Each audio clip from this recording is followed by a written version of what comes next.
right. So thank you guys for checking out this interview. This one is a really exciting one. I have the pleasure, the honor of talking with, uh, let me make sure I pronounce your names right, you two. So here in the States of America, your name would be pronounced Celine, but is that correct? It is, but I accept either or, but Celine. Oh, it's Celine. Yeah, Okay. so Celine Dion as well. Okay. And as for your co-host, we would say Rob. How do they say it where you're from? Robe. Robe. Okay. Celine and Robe. We'll go. And you two are the co-hosts of the Checkered Pass podcast, or should I say Ska-cast. And where are you guys actually from? We are up here in Edmonton, Alberta, Canada. So I want to tell everyone about what you guys do. This is a Skawsome weekly podcast discussing the discography of well-known and lesser-known ska bands. So is that basically what it is you guys do? I'd say so. It's also very silly. It's a bunch of silliness and nonsense. We call it a ska history podcast, but it's really just a bunch of goofing around. Yeah. We are the silly, dumb alternative kid to all the serious ska podcasts out there. If you're coming just to learn about ska, you might be a little disappointed. Well, it's definitely a little bit of both. I've listened to it for quite a while, and I really enjoy what you guys are doing. So we're going to talk about how you guys started up and like also talk about the amazing show you guys do. And I'm pretty sure right now everyone watching this is saying, can you scop it with the puns?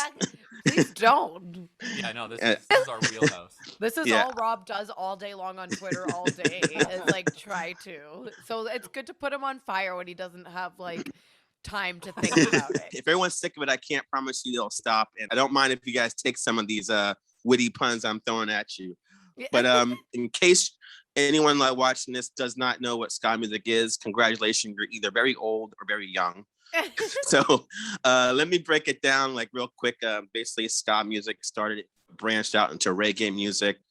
Then about in the 1970s, it moved to like British sound and kind of like started like a whole two-tone movement, second wave, if you want to call it, before it got into the States of America and became like the third wave sound with like the more punk rock edge that they brought to it. And then that all happened. And then by the 1997, there was a big ska boom, or ska boom, I guess you should say. Yeah, that happened. Then after that, the whole swing revival happened. You know? Unfortunately. Yeah. So let's get into you guys now. Yeah. I want to know how you even discovered this kind of music. So who was the first one? Rob. It was Rob. Scobert for sure, definitely. I was it was like the late 90s, early 2000s. So I was listening to Jarrell and Ashanti and 50 Cent. And that was our tensest time in our sister brother relationship. No. When you were doing the juggalette business. Okay, I wasn't a juggalette. I was juggalette adjacent. Okay, juggalette adjacent. I was friends with a juggalette. I never identified as a juggalette. Outside looking in. Anyways, nice. Rob, how did you get into ska music? This sounds like our podcast. Yeah, I know, right? A couple minutes about juggalos, and then we talk about ska for a bit. Yeah, this will be like your bonus episode. Yeah, bonus. Yeah. I got into ska through a little video game called Tony Hawk's Pro Skater, which is like of my generation, you know, your mid-30s millennial. That's how we all got into ska music. So I would have been like, I don't know, it was 99, 2000. So I would have been like 12, 13, just missed when ska became not cool. And I mean, in Canada, there isn't ska anywhere. Like, it barely made a blip on the radar up here. So it doesn't have that kind of like, oh, it's, you know, lame kind of feel. Yeah. Nobody even knew what it was. And so, yeah, it was Goldfinger, the Suicide Machines, Millencolin, Less Than Jake, the Mighty Mighty Bosstones. Skate punk, third wave punk. Third wave ska. Yeah, all third the wave way. ska. That's where it all started. And from there, it was like, oh man, I don't know, like Amazon List Mania, like just searching whatever like ska stuff I could find, getting on the Kazas and the LimeWires. Napsters and the LimeWires. And typing the word ska and see what comes up. And then, you know, You get mostly things like I don't know, 5-Iron Frenzy and all that other stuff. And I would say most of the ska I listened to at first didn't even have ska in it. It was just punk. Oh, Right, yeah. When did you get into two-tone? You were pretty into two-tone. I got into pretty quickly. two-tone from Dance Dance Revolution. Little because Bitch Little Bitch specials, was on yeah. Dance Dance Revolution, and I was like, this song is amazing. It's a and jam. went back and listened to the specials, the selector, and you went back on that. So it was just like the classic. You start with what's new, and then you just wind back. Where did this come from? What's the name of, like, and you know, like you get into like Skankin' Pickle, which is like the name that gets dropped by everybody, and then you just keep winding backwards. And Celine's like a couple years younger than me. And so young. We would just like, and I would have like compilations, like they give them the boot comps and stuff like that. And Celine would just get them from me and listen to them. And yeah. I was more of a cherry picking mommy about my ska songs. I still am not. I was Gen Z before Gen Z existed. I was like a bangers only. I would just burn my own CDs with the songs that I liked. I was never like a full album person. You're telling me there's not a scene where you guys are from? I guess it would be called Ska-anadian ska or Ska-anadian scene. The All Ska-anadian Club is actually a name of a series of compilations up here. So yeah, like Canadian ska compilations. And you can, all 3 syllables of Canada can be a ska pun. So it's Ska-anada or Ska-da or Kana-ska. I don't think Cascada works. Actually, that does. Cascada. Every time we touch, I get this feet. Cascada? No? Yes. Yeah. That's what I thought you were going with. I got that, Rob. So I thought you were talking about that as well. So then that branched into what you guys are doing now. So that's really what I want to know. How did you decide, okay, let's start a ska influence like podcast, even though there's no scene here? Rob thought he found a hole. Yeah, I had it in my head. And so the timing is weird. Pandemic. Pandemic. Or early pandemic? Yeah, No, early pandemic. Middle pandemic. Mid-pandemic. It was like sad times. A thing to do, yeah, something to make us happy. I felt like there weren't a lot of ska podcasts at the time, which was true. Like, we were looking, and at the time, I think Horn Pod and On the Upbeat were like the only, in 23 Minutes of Ska, I guess, were the only ones that were still going at that time. And we're always been podcasts. Something that we connect on is both ska music and podcasts. We love podcasts. Like comedy podcasts. Like We're- Comedy Bang Bang was like our big, like we nerd out on podcasts. The Doughboys, like a lot of like, comedy podcasts that have like a hook that has like a comedic element. And we're not comedians. So if anyone like wants Speak like, for yourself. But we just thought it would be just fun and something to do, and we had the equipment, and we're just like, well, why don't we just start it? And oddly enough, we have the idea and we start banking episodes. While we're banking episodes, 2 more ska podcasts come along. In defense of ska, which is probably are the way more biggest, popular. the biggest ska podcast around right now, and Ska Punk International, the Just second crush biggest us ska like podcast. little cockroaches. Yeah, we are. like There's nothing wrong with being third, though, right? No, we don't mind. We don't mind at all. we're like 5th. Why did we have the podcast equipment, you ask? Well, my boyfriend had a really incredible idea, and now I think like it was like 2 years of me telling them it was not a good idea. Like him and his friend, they were like, "We're gonna do a podcast about rolling papers." Was it just rolling papers? Yeah. I'm looking at him. It was only rolling papers, and I was like, "You can have a weed podcast, but like rolling papers is not enough for a podcast." So they ordered the microphones from Wish.com. Okay, so then you've been doing this show for less than 2 years then, right? Oh, it'll be a year in May. Wow, man, that's amazing. So then you guys, basically talk about different ska groups. For the most part, that's your theme. And then if you want to get into like your bonus thing where you'll take a band that is not so much really a ska band and find nuggets of them playing ska music and bring it to the table. With all the bands you guys talk about, have you discovered any new artists that you now like? The new ska, ever since we've had the podcast, Rob's been making friends on Ska Twitter, and that's when we've discovered New Tone. Yeah, I'd say a lot of these newer groups so nowadays the way it works with our like main episodes is we get a podcaster or a ska musician to come on, a newer one to talk about an old. So it's kind of like the new meets old Okay. Kind of the premise. And so, we have on like Flying Raccoon Suit and Eichlers and a bunch of these people who are part of the New Tone movement, which is this mix of ska and indie and emo and a bunch of other stuff to make it a little bit more modern. And all the music that we learned from them, and like they promote a lot of newer bands, and it's this really inclusive community.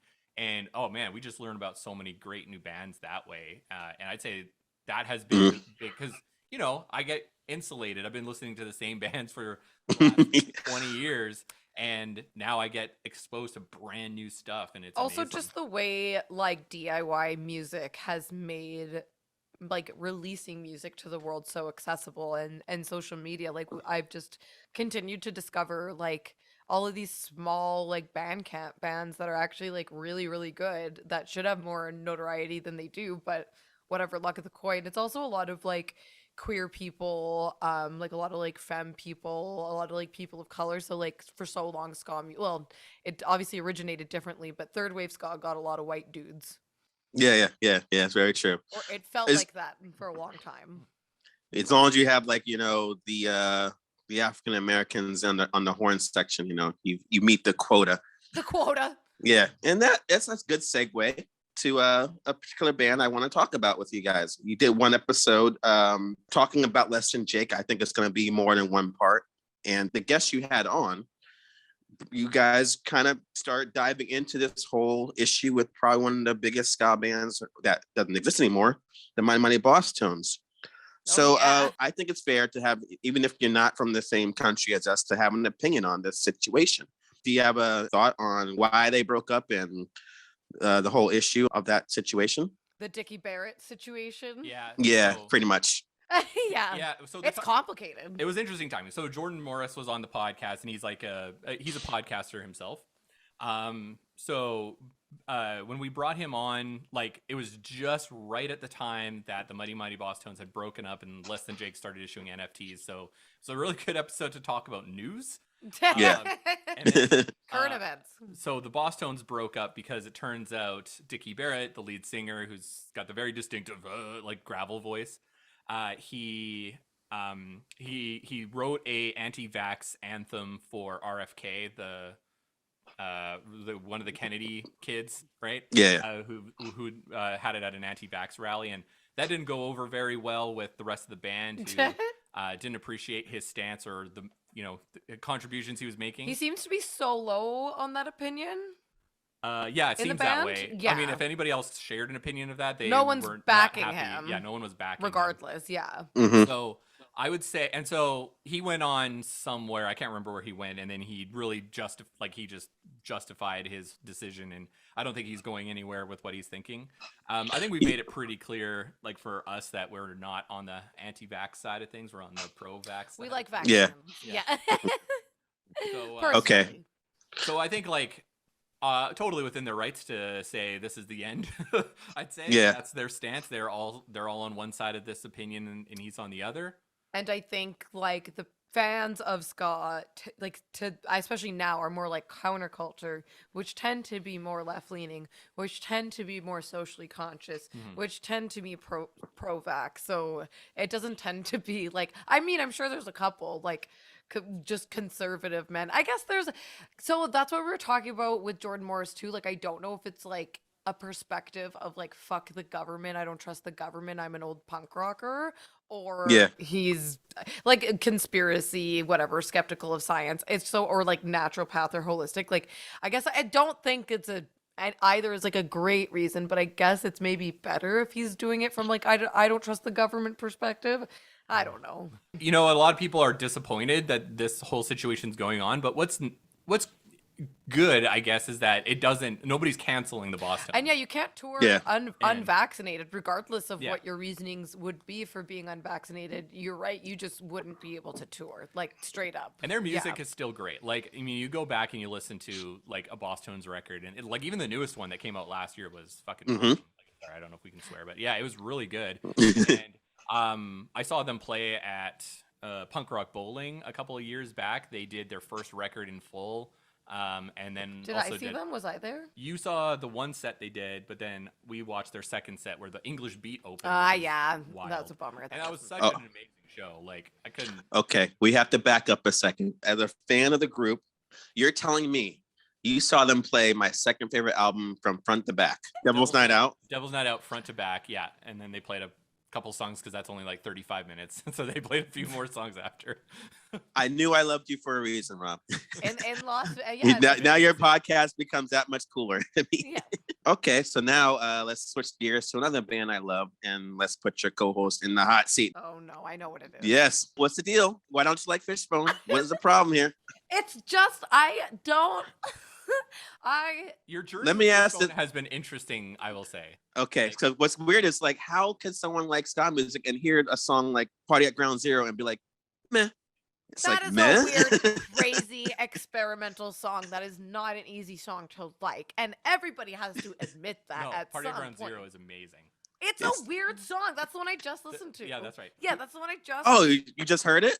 Okay, So yeah. Celine Okay, that's fine. Okay, so there was somebody on Twitter that's been bullying Celine every day. 8 days in a row. to bullied. listen I to said Party at I Ground will take Zero. light bullying about Fishbone. Okay, so Okay. this is where it's all started. So I'm pretty sure I thought so. The only song I've realized the only song I've heard is "Bone It in the Boneyard," and then I thought Primus was Fishbone. Classic. Yeah. So I mixed up Primus with Fish, and I really don't like Primus. Okay. I'm apologizing to all our Primus viewers right now, but that's new battle you must fight. Yeah, and I'll take that on. I've had to fight this insane Fishbone. So I realized like it's a recent realization that I don't really like have a foundation. So I've been listening to songs one by suggestions of people bullying me about it on Twitter. Which one was the first one? The first one was better. Unconditional Yielding. Unconditional Yielding. okay. Was better. And then the Party at Ground Zero was just too emotional. It didn't even get like started. It was too until, like, emotional. a minute It's and a about Party at half. Ground Zero. And then it got good, Yes. and then it got weird again, and then it continued, and then it got weird again. And so I was like, I just like that's not, like for me, I want to like put on a song, get ready, like sing and dance. It's too like segmented. You can't get into a groove. You can't like work and like kind of get in the zone while like listen to it while you're working. You're like, wait, what song? You kind of like jerk around, and it's like a little confusing and scary. Okay. So to Mon Pod next is on the, but I haven't been bullied enough about it. Do you have a suggestion? I was gonna say the same album with the Party at Ground Zero. I would go with Ugly. That's a ska song and it's under 6 minutes. Under 6 minutes. The fact that you had to say that makes me. It's a tick against them. Yeah, not modern industry. I feel like that'll. Yeah, if you don't like the weirdness of the band, then I won't suggest any weird songs. And I'm Just keep open to some weirdness, but like at the end of the day, I don't think you like in their brand my weirdness. opinion, it has to be catchy. In my opinion, and they don't owe me that. It's just that I'm gonna say, and then sometimes I just feel like people are lying to themselves that they like things because they're like, "This is like interesting. I'm being contrarian." You are being contrarian. Contraring the contrarians. Yeah. You're actually like kind of gaslighting people to be like, Yeah. you don't actually like this.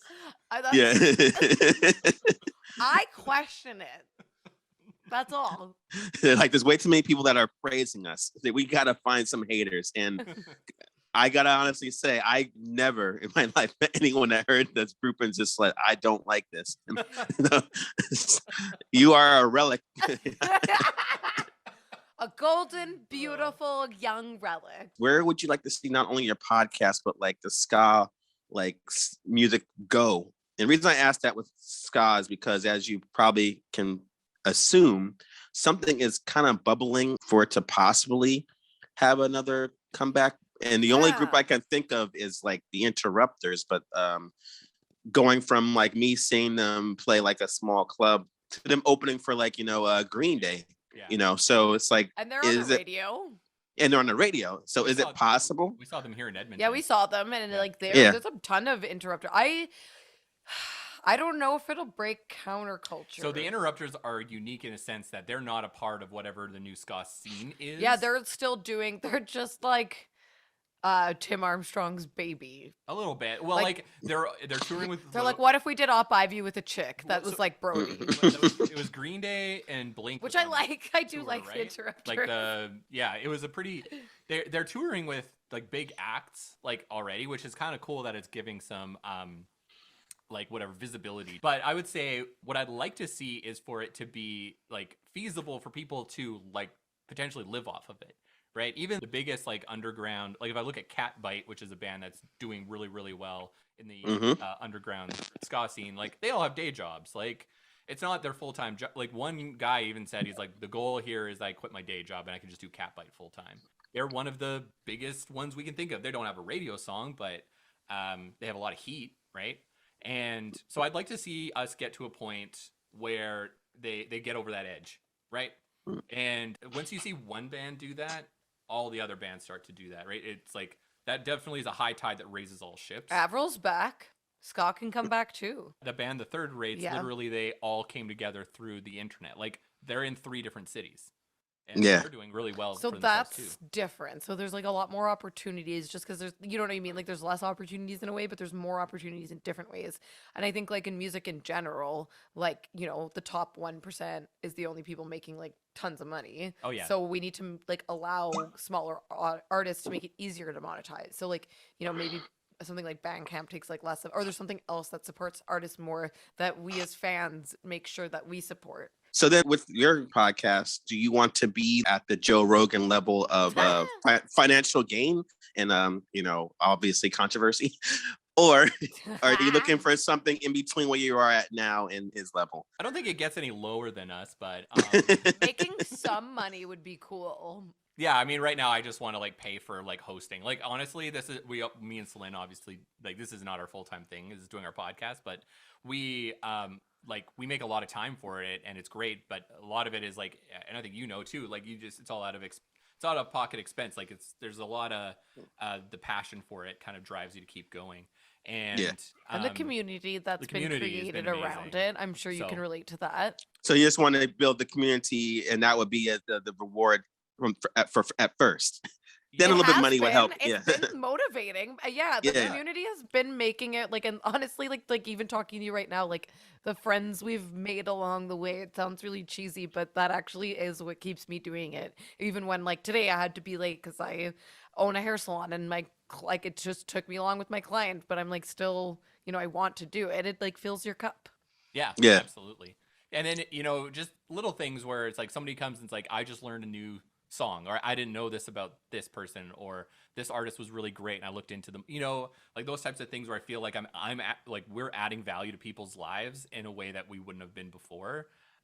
That's amazing. It's untouchable. So I mean, that's all. I just want to get to a point where you know, just keep bringing in new people. And make enough money that I can just pay for my hosting. That's all I care for. That's fair. All right. How about you guys promote anything that's going on with the podcast? Awesome. Skawsome. We say skawsome now. Skawsome. Yeah. Skaboom. Super rad. This I'm not sure when this is coming out, but this month of March. Yeah. Excellent. March is Madness March for our podcast. So all month of March, we set up a bracket for the podcast for 32 Madness songs, and we're pitting them against each other in rounds, kind of like March Madness, and then to determine what the best Madness song of all time is. But honestly, let's listen to any of our episodes is great. Checkeredpass.ca. Checkered Pass the Ska'dcast on all podcast platforms. Buy a t-shirt. Even if you just download the episodes because you feel bad for us and don't listen, or just like play it and like turn the volume down. Yeah, like that's fine too. We accept pity plays. And look for me and Common Sense Kids cover of Untis, Bloodhound Gang Untis on all Spotify. Yeah, I think he's got a stream. Spotify. Okay. Common Sense UHNTISS. I just say Untis, baby, but I say it really good. I say it a bunch.